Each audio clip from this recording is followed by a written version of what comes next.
Hello there, welcome to Blitz Transmissions. I'm Tommy, and in this video, I'm going to be talking about the reintroduction of the Force Friday midnight events for Star Wars toys that a lot of times correspond with Star Wars movie releases. If you've been living under a rock, or if you don't know what I'm talking about here, I'm going to catch you up to speed a little bit before I really start to dive deep into this topic. If you didn't already know, Star Wars is planning its big return to the theater yet again with the Mandalorian and Grogu movie set to come out at some point in 2026. This movie is going to follow the events of The Mandalorian and Grogu, or as casual audiences know them, Mando and Baby Yoda, after the events of The Mandalorian Season 3. We don't know a whole lot about this movie and its plot. We know there are some rumors floating around about characters that might show up, villains, things like that, but we still don't really know the core of the plot of this movie right now. However, all that aside, I think a great marketing push for this movie would be the reintroduction of the Force Friday midnight event. Star Wars was doing the midnight events all throughout the sequel trilogy releases, and honestly, even the Episode 9, The Rise of Skywalker got one, and that one was actually called Triple Force Friday, and with that, they also lumped in the releases of The Mandalorian on Disney+, the first season of the show,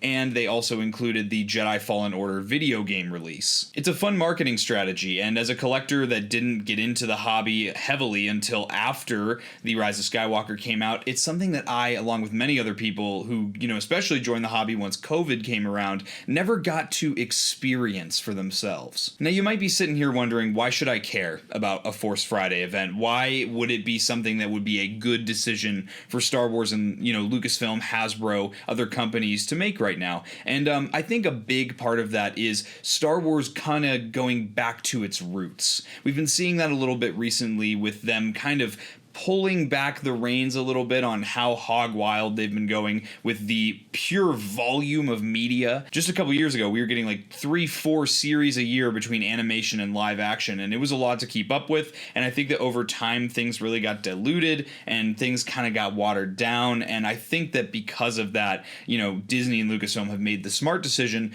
to pull back on the amount of content they're making and really take their time and really just cook on what they're making with this new content. To me, that kind of tells me that they're trying to go back to what works, which is, fewer releases, but the releases that do come out are blockbusters, they're smash hits. And part of that kind of going back to your roots and going back to what works really is leaning hard into the merchandise. Star Wars toys have always been a very integral part of this franchise, and really it was Star Wars that completely changed the game on merchandising for movies back in the 70s with the original Kenner line. And it was such a hit that to this day, franchises try to replicate what Star Wars and Kenner did back in the 70s and 80s. Now, I'm not sure if it's Disney or Lucasfilm or Hasbro, or some of these other companies, maybe a mix of them all, that have kind of lost sight and lost the way on the merchandising and the toy aspect of the Star Wars franchise and how integral it is. It might just be the fact that kids these days don't play with toys as much.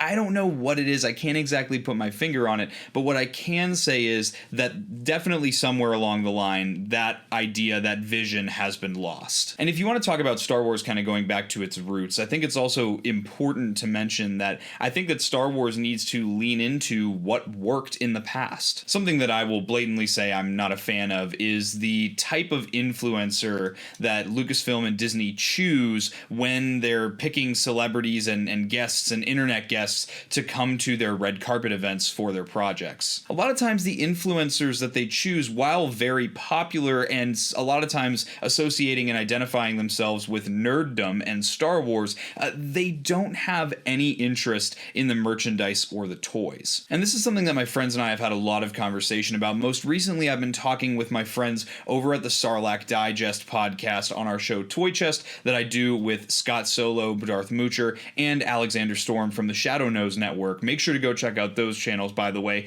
We've been talking a lot recently recently about Star Wars returning back to its roots in the sense of making Star Wars and making toys for the audience that's going to buy them. That's something that I personally have noticed, is that in recent years, Star Wars seems to be trying to lean into an audience that doesn't care as much, that doesn't want to buy the toys, and they're trying to cater to an audience that's different historically from the audience they've always tried to cater to prior. And when I say that, I really am talking about the common collector. I mean, myself included. I definitely feel like, especially I could use Hasbro as a great example, I kind of feel like they've lost their way in that way because they're so focused on scrambling to try and keep up with the constant flow of new media, and then also trying to cater to older fans, that it kind of feels directionless sometimes. It doesn't really feel like there's a vision, and that's as a very avid consumer and a person who really enjoys the line. I do feel like I said with Lucasfilm earlier, I do feel like Hasbro's really been doing a good job as of the last year or so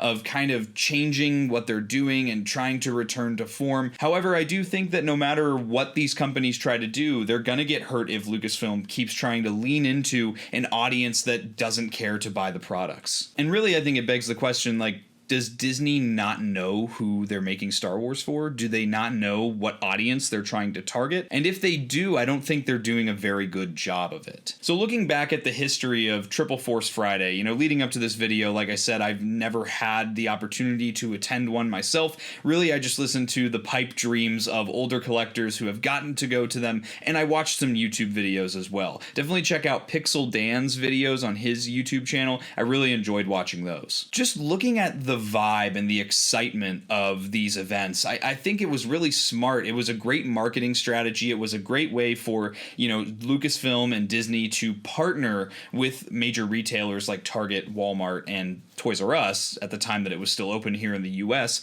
to give collectors and fans something to look forward to and be excited about. An event that was advertised, that was pre-planned, and when you went, there was stock on the shelves. Again, the two that I'm thinking of most here, and again, these are ones that I watched videos of and I've heard a lot of stories about, are the ones that happened in 2015 for the release of The Force Awakens, and the one that happened in 2019, the Triple Force Friday for, like I said, Rise of Skywalker, Fallen Order, and The Mandalorian. There's something about watching people partake in these events on YouTube. It's a little time capsule, and it really was fun to watch, especially as a collector that didn't get to experience it. And something else that I noticed was a commonality amongst these videos was just a general sense of positivity, a general sense of excitement for the product that you were picking up, especially for it being for a movie that hasn't yet come out. You saw these characters in the trailer, and now you're seeing them in action figure form, and there's just something exciting about anticipating the movie's release by purchasing the toys, whether it be action figures or Legos or Funko Pops, just any kind of merchandise. I think it really, really speaks to the excitement for the movie, and I think it would really help to drive up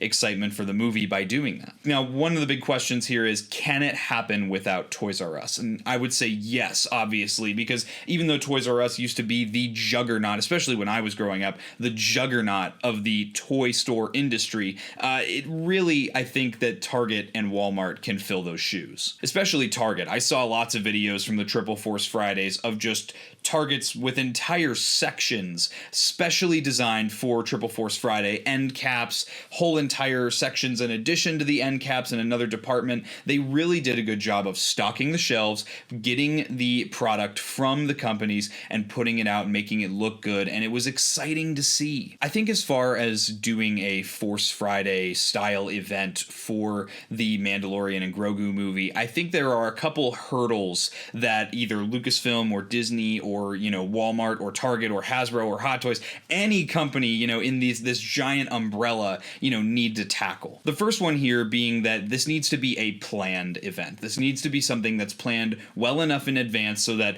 the retail stores have time to prepare and they have time to change up their floor plan to accommodate for this event. And then you also need to have the toy companies ready to produce and ship out enough product for these stores to stock their areas with. That is something that I noticed in some of the Force Friday videos that I was watching on YouTube, and I also heard it from some of the guys like the Sarlacc Digest guys. When they went to some of these Force Friday events, this tended to be an issue with just Toys R Us, but I know sometimes it was also an issue with like Walmart and Target, where the store just didn't get enough stock, and so they only had like 4 action figures and they called it a Triple Force Friday, and it just wasn't accommodating to the collector or the consumer. And kind of how I mentioned earlier, I think that's something these companies have really lost sight of. It just really makes them feel out of touch with the general audience. Because while it's awesome for these young TikTok influencers to be going out to these red carpet events and being invited to all these events and then making content on said events,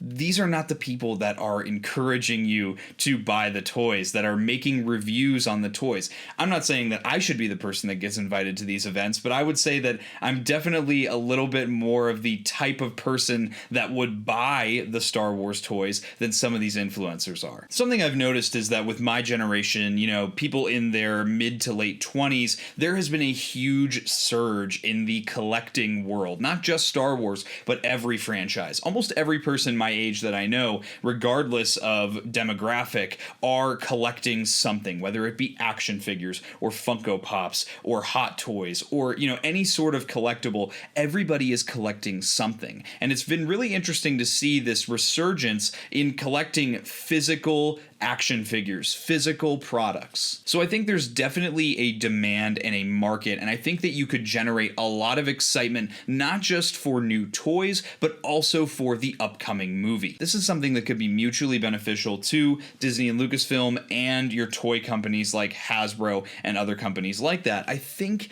it needs to be something that is definitely a planned partnership. Make an event out of it. Get the excitement up, and I guarantee you people online, content creators like myself, will be advertising it inadvertently. Even if you're just going to make a video showing off what's in the stores, it's an event that you can go to and your community can partake in. And it's things like this that I think specifically the toy industry has really lost sight of. When I was growing up and I was collecting Star Wars action figures, for me it was the animated 3.75-inch Clone Wars line.